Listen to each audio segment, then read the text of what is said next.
Fish മാർക്കറ്റിൽ കോട്ടും സൂട്ടും ഇട്ടായിട്ട് നിന്നാ മതി. മീൻ വാങ്ങാൻ വരുന്ന ആൾക്കാരൊക്കെ ഉണ്ടല്ലോ, വലിയ വലിയ ആൾക്കാരായിരിക്കും. അറബികളും സൈക്കിളും ബിസിനസ്സുകാരും ഒക്കെ മാറി മാറി ഇങ്ങനെ വരും.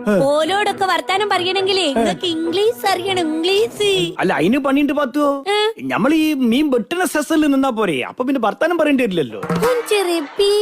വല്ലാത്തൊരു മടിയൻ തന്നെ. അത്രക്കും നിങ്ങൾക്ക് രണ്ടുപേരും ഇംഗ്ലീഷ് പഠിച്ചൂടാ?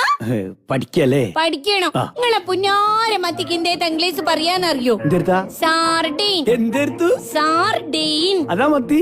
അപ്പൊ ഇംഗ്ലീഷുകാരൻ മത്തി സാർഡെയിൻ ആണെന്ന്. അപ്പൊ അതിലൊക്കെ മാക്രീൽ. മാക്രീൻ എന്ന് പറഞ്ഞ തവളയല്ല പത്തു. മാക്രീനല്ല, മാക്രീൽ. മക്രീൻ. എല്ലി എല്ലി. അപ്പൊ ചെമ്മീൻ എന്താ? പ്രൂൺസ്. എങ്ങനെയുണ്ട്? നല്ല രസമില്ലേ? സാറായിക്കണേ. പിന്നെ മാണ്ടക്ക് എന്താ പറയാ? ടെങ്സ്റ്റീൻ. അതെന്താ അങ്ങനെ പറയണേ? തെങ്ങിന്ന് പറഞ്ഞാ നാവല്ലേ, നമ്മളെ നാവോലെ എങ്ങനെ നീണ്ട് പരന്ന് കിടക്കല്ലേ മാന്ത, അതുകൊണ്ടിട്ട്